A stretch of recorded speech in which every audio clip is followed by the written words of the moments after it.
Megastar Chiranjeevi కథానాయకుడిగా శ్రీకాంత్ ఓదెల డైరెక్షన్లో ఓ భారీ యాక్షన్ థ్రిల్లర్ లాక్ అయిన సంగతి తెలిసిందే. ప్రాజెక్ట్ను అధికారికంగా ప్రకటించారు. ఇప్పటికే సినిమా ప్రారంభం కావాలి, కానీ చిరు, శ్రీకాంత్ వేర్వేరు ప్రాజెక్టులతో బిజీగా ఉండడంతో సాధ్యపడలేదు. సెట్స్కు వెళ్ళడానికి ఇంకా కొన్ని నెలల సమయం పడుతుంది. అయితే ఈ సినిమాకు సంగీత దర్శకుడిగా అనిరుద్ పేరును తెరపైకి వచ్చిన సంగతి తెలిసిందే.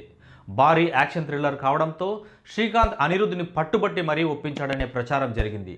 వీడియో చివరి వరకు చూడండి. Please like, share and subscribe చేసుకోవడం మర్చిపోకండి. అయితే ఇప్పుడు ఆ ప్రాజెక్ట్ నుంచి అనిరుద్ తప్పుకున్నాడు అని వార్తలు వస్తున్నాయి. ఆ స్థానంలో స్వరమాంత్రికుడు ఏఆర్ రెహమాన్ని ఎంపిక చేసినట్లు సన్నిహిత వర్గాల నుంచి తెలిసింది. అదే నిజమైతే చిరంజీవి కోరిక తీరినట్లే. రెహమాన్తో పనిచేయాలని చాలా కాలంగా అనుకుంటున్నారు. చిరంజీవి పాన్ ఇండియా చిత్రం సైరా నరసింహారెడ్డికి రెహమాన్ సంగీతం అందించాలి.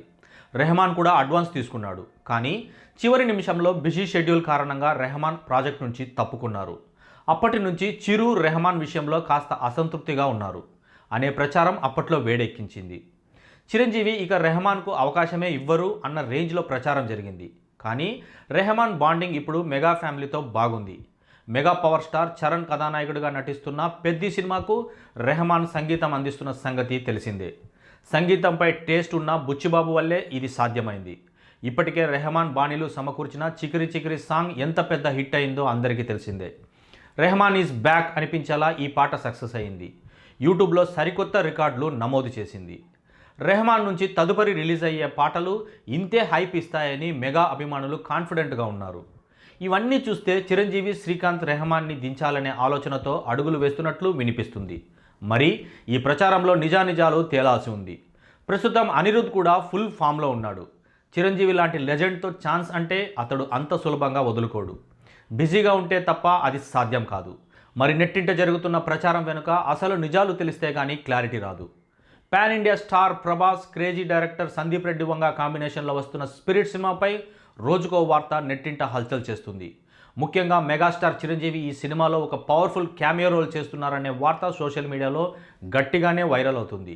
ప్రభాస్కు తండ్రిగా సుమారు 15 నిమిషాల పాటు చిరంజీవి కనిపిస్తారని, ఇది సినిమాకే హైలైట్ అవుతుందని రకరకాల కథనాలు పుట్టుకొస్తున్నాయి. మెగాస్టార్తో సినిమా చేయాలనేది సందీప్ రెడ్డి వంగ కళ అని అందరికీ తెలిసిందే. ఆయన తన ఆఫీస్లో కూడా చిరంజీవి వింటేజ్ పోస్టర్ను పెట్టుకుని తన అభిమానాన్ని చాటుకున్నారు. ఈ క్రమంలోనే స్పిరిట్ వంటి భారీ ప్రాజెక్టులో చిరంజీవి కూడా ఉంటే బాక్సాఫీస్ లెక్కలు మారిపోతాయని ఫ్యాన్స్ ఊహించుకుంటున్నారు. అయితే ఈ అంచనాలు ఎంత పెరిగితే సినిమాకు అంత రిస్క్ అనే చర్చ కూడా నడుస్తుంది. నిజానికి ఈ గాసిప్స్పై సందీప్ రెడ్డి వంగ ఇదివరకే చాలా క్లారిటీ ఇచ్చారు. ఒక సినిమా ప్రమోషన్లో పాల్గొన్నప్పుడు ఈ ప్రశ్న ఎదురవ్వగా స్పిరిట్లో మెగాస్టార్ ఉంటారనేది కేవలం ఫేక్ న్యూస్ అని ఆయన తేల్చి చెప్పారు. ఒకవేళ మెగాస్టార్తో సినిమా చేసే అవకాశం వస్తే ఇలాంటి చిన్న పాత్రలు కాకుండా ఆయనతో ఒక సోలో ఫిల్మ్ చేస్తానని కూడా వంగ చాలా స్పష్టంగా తన మనసులోని మాటను బయటపెట్టారు. దర్శకుడు అంత స్పష్టంగా తెలియచెప్పినప్పటికీ సోషల్ మీడియాలో మాత్రం ఈ గాసిప్స్ ఆగడం లేదు. కేవలం వ్యూస్ కోసం లేదా బజ్ క్రియేట్ చేయడం కోసం పాత వార్తలనే మళ్ళీ కొత్తగా సర్క్యులేట్ చేస్తున్నారు. గతంలో లోకేష్ కనకరాజ్ సినిమాల విషయంలో కూడా ఇలాగే అంచనాలు పెంచేసి చివరకు ఆడియన్స్ డిసప్పాయింట్ అయ్యేలా చేశారు. స్పిరిట్ విషయంలో కూడా అదే పునరావృతం కాకుండా ఉండాలంటే ఫ్యాన్స్ ఇలాంటి రూమర్లను నమ్మకపోవడమే మంచిది. సందీప్ వంగ తన సినిమాల విషయంలో చాలా క్లారిటీగా ఉంటారు. ఏదైనా సర్ప్రైజ్ ఉంటే అది థియేటర్లోనే చూపించాలని ఆయన కోరుకుంటారు. ప్రస్తుతానికి మెగాస్టార్ ఈ ప్రాజెక్టులో లేరన్నది వాస్తవం. ప్రభాస్ ఒక ఇంటెన్స్ పోలీస్ ఆఫీసర్గా కనిపిస్తున్న ఈ సినిమా షూటింగ్ అప్డేట్స్ కోసం వెయిట్ చేయడమే ఉత్తమం. అనవసరమైన గాసిప్ సినిమా చూసే విధానాన్ని మార్చే ప్రమాదం ఉంది.